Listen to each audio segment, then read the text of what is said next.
There was a pivotal moment in time when people were courageous enough to say, excuse me? Come again?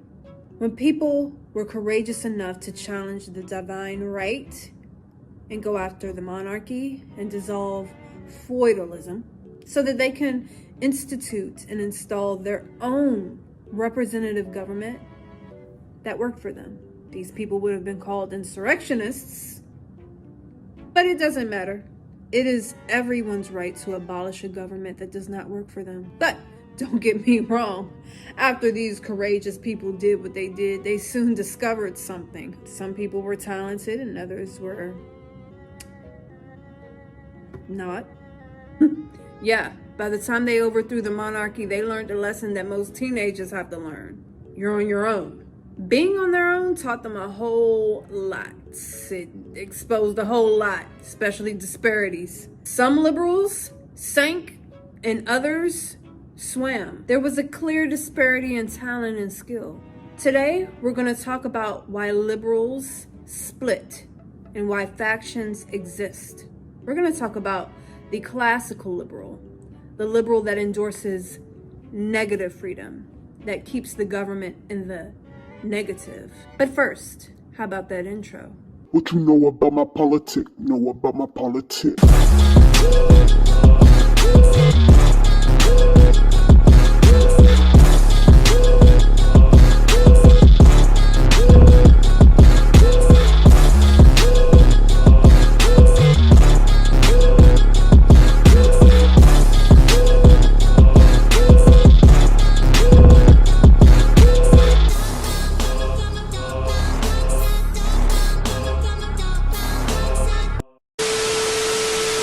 Let's get the hard part out of the way. We're just going to define classical liberalism so no one judges me and accuses me of being biased. I'm just going to give it to you straight. I'm going to read it right out of the book. It says classical liberalism is a tradition within liberalism that seeks to maximize the realm of unconstrained individual action, typically by establishing a minimal state and a reliance on market economics. So your classical liberal is that guy or gal who reminds you of, I don't know, a little bit of Ron Swanson from Parks and Recreation.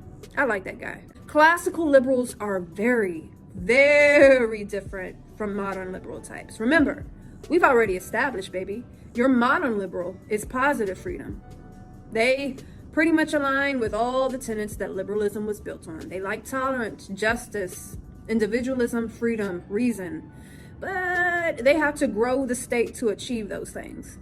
Your classical liberal wants to keep the state in the negative. So here's what you may already know about classical liberals. Though they, like all liberals, believe in the utility of government, they are actually quite aware of the dangers that the government embodies at all times. See, the government embodies a threat to most people with brains. All governments, to classical liberals, they are potential tyrannies, just waiting to tyrant. So before classical liberals vote on any policy, they're usually out here looking like Elon Musk, doing a whole bunch of mental gymnastics, baby, a whole bunch of mental math. You won't find the same temperament in the modern liberal space, in my opinion. You're gonna see more modern liberals going, yeah, give it to the government. Let them fix it. Bruh. This will make your classical liberal throw up in their mouth. The liberal position has always been, until very, very recently, that egoism plus power equals corruption. Power tends to corrupt, and corrupt power corrupts. Absolutely. Early liberals therefore upheld the principle of limited government. And just how can the government be limited or tamed, I hear you ask? Through a constitution, of course. So before we define what a constitution is, let me just give you guys the central idea of how the government should operate from a liberal's perspective. If there must be a government, it must be restrained by a document, by a constitution. Voters are to provide consent to allow a representative to represent them. And this consent is achieved by frequent elections. This is the character of a democratic process, folks, or a liberal democracy. The two are synonymous for some reason. This is a very particular form of democracy where there are external checks and balances, might I add. This is the part where I have to assert something that's often overlooked about democracies. And I know a lot of people are going to be mad, but I just have to assert something about what early liberals did for you. The ones that took on the monarchy, the ones that died, the ones that stood up and said, I know I don't have the kind of weapons or the protection you have, but I'm still not about to be your slave or serf. You're still not going to overtax me. I'm still about to show up and show out here in these streets. Your modern liberal, your classical liberal, each one of those factions descended from the kind of people who legit were about that life. Now, they endorsed democracy, good people, but did you know that democracy was commensurate upon one non-negotiable, what would you call it, condition? Democracy is consent, right? And consent does not exist if it can't be defended, to early liberals. So let me interpret that for you guys. Democracy is consent. Consent requires defense.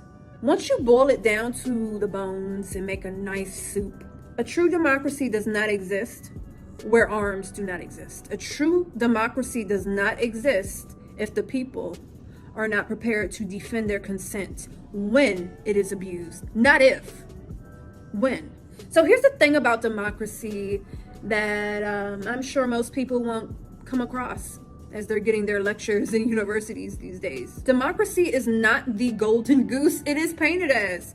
Democracy is summed up as mob rule. Democracy is the best of the worst systems, okay? It is a rule of the masses at the expense of wisdom and property. It offers that the will of the majority or the greatest number should prevail over the few. It's the tyranny of the many. Some smart person argued that the best defense of majoritarianism is a network of checks and balances that would make government responsive to minorities and safeguard the propertied from the propertyless. Now, we are living in the proof that the people who scream democracy from the mountaintops, they no longer function to meet the demands democracy demands. They celebrate a government that could abolish gun rights under the guise of gun control, even though democracy is pretty much conditional on people having guns. Some smart person out there is probably gonna go, Jazz, that don't make no sense, girl. Democracies exist all over the place, and people, they don't have guns. They don't have to worry about gun control. Let me put you on to some tea. Let me get you all the way together. You ready? The democracies you're bringing to mind are not true democracies. They are hybrids. Oh shit! There are no ifs, ands, or buts about it, baby. They're hybrids. If democracies exist where the people don't have arms or weaponry to become their own military, that's not a true democratic process. No democratic process is true unless consent can be defended. So early liberals were before their time, y'all. They made decisions based on how government should operate. They operated on what human nature is and will always be, not what human nature should be. So they made sure our democratic process wasn't without a constitution. And I'm damn happy about that. What is a written constitution? It's a single authoritative document that defines the duties, powers, and functions of government institutions and so constitutes higher law. What's so important to understand about a constitution is that it sits above a king, a queen, or a president. A constitution is the document that binds our rights, our natural rights from God. In case you're wondering why a document like this would need to exist, the classical liberal operated off of the idea that the government was a necessary evil, remember? They would always need to be checked. They would always need to be restrained. They believe this because here's some truth you can't escape from. All humans are corrupt. So let's go down the rabbit hole together. Human beings are flawed and corruptible. Yet government is necessary, a necessary evil. But if you send humans who are corruptible into an elite circle, they will inevitably corrupt. So the government is best which governs least. This is what Thomas Jefferson told us all along. Side note to all of those people who are out there wondering if there is any document that's as important as the Constitution. The Bill of Rights is really freaking important. It's basically a book that provides legal definitions of the relationship between the individual and the state. But that's a different video for a different day. So why don't we just take this opportunity to bring some early liberals into the chat? These are the liberals, the earliest ones that shaped the thought of millions who came after them. So let's talk about Mr. John Locke and Thomas Jefferson, shall we? It's fair to say that John Locke and Thomas Jefferson influenced liberal ideology. They littered the liberal thought circle with ideas on rights and how to process them. A right is an entitlement to be treated or act in a certain way. For these two thinkers, rights are natural in that they are invested into human beings by God. This may be where the term inalienable comes into play. Something that is inalienable to you cannot be taken away by man or government. Now, these men may have agreed on some things, but they disagreed as well. For instance, Locke believed that life, liberty, and property were rights, while Jefferson had no interest in saying property was a right at all. Property was not God-given, according to Jefferson. So in his Declaration of Independence, he was careful to note life, liberty, and the pursuit of happiness. It wasn't until you meet Thomas Hobbes that you saw a complete difference of opinion when it comes to rights. In contrast to Jefferson and Locke, Hobbes pretty much said, I'm not trusting nobody to their own devices, so a repressive government is better than no government at all. Yeah, he's the guy who you wouldn't invite to the cookout. Locke seems more reasonable on this subject. He argues that government should really only fight to protect natural rights. When these rights are protected, the government earns the respect of its people. And then the people, in turn, obey the government. And if the government crosses a line, the people have the right to what?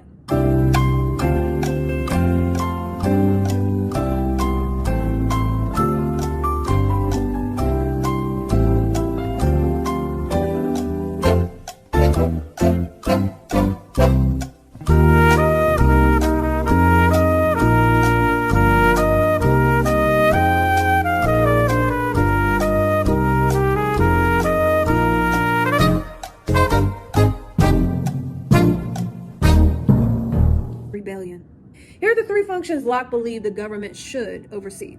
He believed they should oversee the maintaining of public order. He believed they should oversee defense against external attacks, of course, military. He believed that they should ensure social contracts are enforced. Those issues and responsibilities, that come with are really the responsibility of the individuals involved. As it applies to perspectives on democracy, liberals never cease to entertain. Liberals understand democracy in individualist terms as consent expressed through the ballot box, democracy being equated with regular and competitive elections. While democracy constrains abuses of power, it must always be conducted within a constitutional framework to prevent majoritarian tyranny. Now, here's a conservative perspective for you. Conservatives endorse liberal democratic rule, but with qualifications about the need to protect property and traditional institutions from the will of the many. I can't let y'all go without giving you guys a preview of anarchists and how they feel up in here.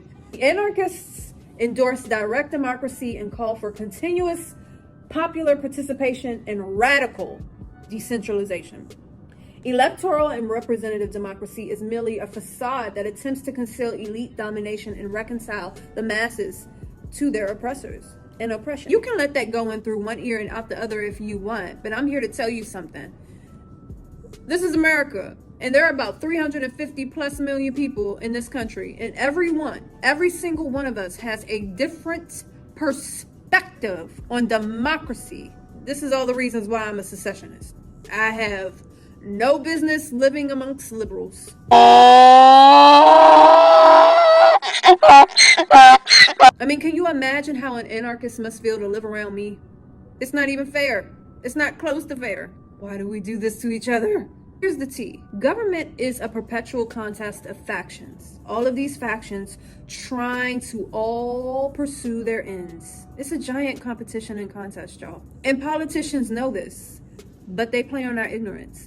And they do a good job. Government knows it was intended to empower factions who needed empowering, but they were really only meant to operate within restraints. This is where we pivot back to the Constitution. And I'm gonna take this moment to nominate myself as the person who makes it very clear who the enemies of the Constitution are, baby. Anytime you encounter somebody who's got beef with the Constitution, you better give them the people's eyebrow, because there's something wrong with them. It really doesn't even matter who wrote the Constitution, if they were atheist, if they were racist or bigoted. It doesn't matter. You just need to focus on never losing that document, or else you're toast. Burnt toast. The sum of competing interests groups was what the government was, is, will always be. And there needed to be a document in place that expected society to degenerate. A constitution. Doesn't that word sound nice? Constitution. I'm just putting that out there for people who make the claim that the Constitution is so antiquated, it's so outdated. Child, please. The Constitution is actually one of the most brilliant documents you'll ever have in your lifetime because it's timeless. And I'm gonna tell you why. The Constitution is timeless in that it sits above a president, queen, or king. It was written with consciousness that society would one day become diverse, so diverse that it would degenerate. So here's a side note. We're just going to segue to the American political system. Just right now, y'all notice something about our system? It gridlocks all the time. You've got conservatives, you've got progressives, and everybody else. You only have a binary in this country. When you're fighting for something, that system gridlocks. And even if you pass laws, it has to go through court systems and survive challenges. It sucks, but at the same time, our system was designed to be this way because people knew that one day we get to a space and time where we become so ideologically incompatible, we have no business sharing a country. Oh my God! Oh, geez. But that's another video for another day. I believe that people like classical liberals, they'd be happy in a nation that was a constitutional republic versus a progressive democracy. Classical liberals operate off of 4 theories that have really shaped their pursuit to life, liberty, and happiness. Let's go over those 4 areas just right now. You have natural rights. We've already basically discussed that. You have utilitarianism, economic liberalism, and you have social Darwinism. So let's start with economic liberalism, because this is actually what I find the most interesting about classical liberals. We're going to start out by introducing ourselves to a man named Mr. Adam Smith, baby. He was one of the first to make powerful contributions to the debate about the desirable role of government. He was born into a time where the government had so much power, where they would consistently intervene on economic life.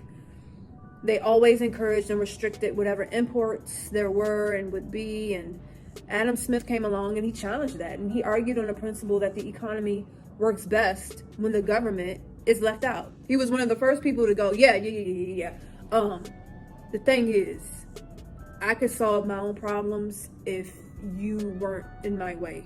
Believe it or not, a lot of people today, they still have that swagger, they still have that attitude. I believe it's merited. I'm one of those people. The economy was seen as a market to Smith, right? He believed the market should operate according to the wishes of free individuals. Freedom within the market means freedom of choice. Relationships within a market, employer and employee, buyer and seller, these are contractual. You make shitty products, you reap the consequence. No one should be forced to buy from you. So let's talk about utilitarianism. Early liberalism was not only built upon concepts of natural rights. Someone had to bring utilitarianism into this, and his name was Jeremy. It's always a Jeremy. His name was Jeremy Bentham, and he was one of the first people to call rights nonsense on stilts. I almost think that's a way to call something high or ridiculous, right? Instead of saying, you've been smoking that stuff. A more classy way to do it was, are you on stilts? Are you on stilts, man? He proposed what he believes was a more scientific and objective idea. Individuals are motivated by self-interest, Mr. Jeremy Bentham claims. That these interests are really driven by pleasure, happiness, the endeavor to avoid pain. These could be calculated in terms of utility. Utility is a principle that suggests that a moral rightness of an action, policy, or institution can be established by how it promotes happiness. People can deduce and discern what is moral based on how much pleasure an action produces. And then a principle was born behind this whole idea, right? The greatest happiness for the greatest number. What could possibly go wrong? The greatest happiness is flawed because it has majoritarian implications. It uses happiness as the greatest number to assume what is morally correct. And that's pretty much reminiscent in our democratic process, right? If 52% of people vote for something, then That just is what it is. But does that mean it's right? Absolutely not. It also leaves too many people to ask themselves what is good. And so here's what we must remember about liberalism, folks. It's a meta ideology.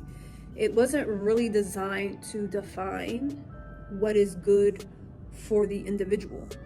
But let me go ahead and play devil's advocate, because I understand utility, right? I apply it in my everyday life, especially when it comes to the Constitution. Listen here, the framers of the Constitution were of course motivated by their own backgrounds and interests. Focusing too hard on who authored it and the age it was authored in is a way to emotionally manipulate people into wanting to get rid of the most important document that exists. Because that document is the only thing that keeps a government from stomping on you. The Constitution is more important than your birth certificate in a way. The Constitution is the only thing that exists above a sitting president. So honestly, there are times when it's appropriate to accept that the utility of an invention is greater than the flawed person who invented it. So keep that in mind whenever you see any political agent of any race working towards poisoning your mind against a document that's as important as the Constitution. That's ridiculous. Shrinking the government out of your life and creating your own constitution, which would probably make more sense than ridding of the only document that's restraining the government right now. And on that note, we're going to talk about social Darwinism. I don't know if you guys have heard of Charles Darwin, but yeah, he developed a theory on species and how they evolve. He set out to explain the diversity of animals on Earth and proposed that some, not all, would evolve to become self-sufficient, while the others would devolve. Not all species are made equal. Some will prosper and some will die because Mother Nature decides which species mutates to become stronger or weaker via natural selection. By the end of the 19th century, these ideas extended beyond biology. And where did they extend to? They were applied to the human. They were applied to the political animal, the human political animal. Herbert Spencer is the dude that used the theory of natural selection to develop a social principle of survival of the fittest. So specifically, people were more likely to rise to the top or sink. And you're going to see a lot of this sentiment in the liberal space, in the classical liberal space. Social Darwinism. It has a lot to do with the dismissive attitude towards poverty and social equality. All of that stuff is chalked up to Darwinism in a way. Classical liberals have this swagger where they believe you have to be free to fall and rise and fall and rise and fall and rise. They want you to pull yourself up by your bootstraps. And I don't have a problem with that, to be honest, but let me just say this. For those of you out there who are preaching about pulling yourself up by your bootstraps, here's the thing. You need to make it very clear that when you pull yourself up by your bootstraps, it doesn't guarantee success. You only tell people to pull themselves up by their bootstraps because you know they're going to have a harder time if they grow the government. If they get the government involved, the government is going to keep them dependent. The government is never going to solve anyone's problems because if they did, they wouldn't have a job tomorrow. So when you tell people to pull themselves up by their bootstraps, just be mindful. Be mindful. You need to let them know that this does not guarantee you success. This only guarantees that you won't be ruled over by some dude in Washington, D.C. who has a brain made of applesauce. Again, the classical liberal is more negative freedom oriented. We have some tensions within the liberal space, don't we? But we already knew that. Modern liberals and classical liberals are very different. So I'm gonna go ahead and just take a quick look at this matrix right here. Classical liberalism endorses economic liberalism, egotistical individualism. They maximize utility. They endorse negative freedom. They believe in a minimal state, a free market economy. They have rights-based justice, where modern liberalism has justice as fairness. And I covered that already in my modern liberal video. Modern liberals kind of operate in a different way about justice. So, yeah. So classical liberals endorse strict meritocracy. They believe in individual responsibility, and they have a thing for safety net welfare. Go figure. So here's my 2 cents. To a classical liberal who endorses negative freedom, the state is always a necessary evil. The state is the night watchman. They are there to provide maintenance to what individuals have already established. They have a broadly positive view of society, which is a good thing. There are two realms the classical liberal peers through, right? They have the realm of freedom and the realm of coercion. Equilibrium can only be achieved if people are as free as possible. Now, and with that being said, which team you got? Are you for positive freedom or negative freedom? And with that being said, you know it's time to booty shake, right? What you know about my politics? Know about my politics. Want to keep up with me? Follow me on Instagram and Rumble at Jasmine Contours.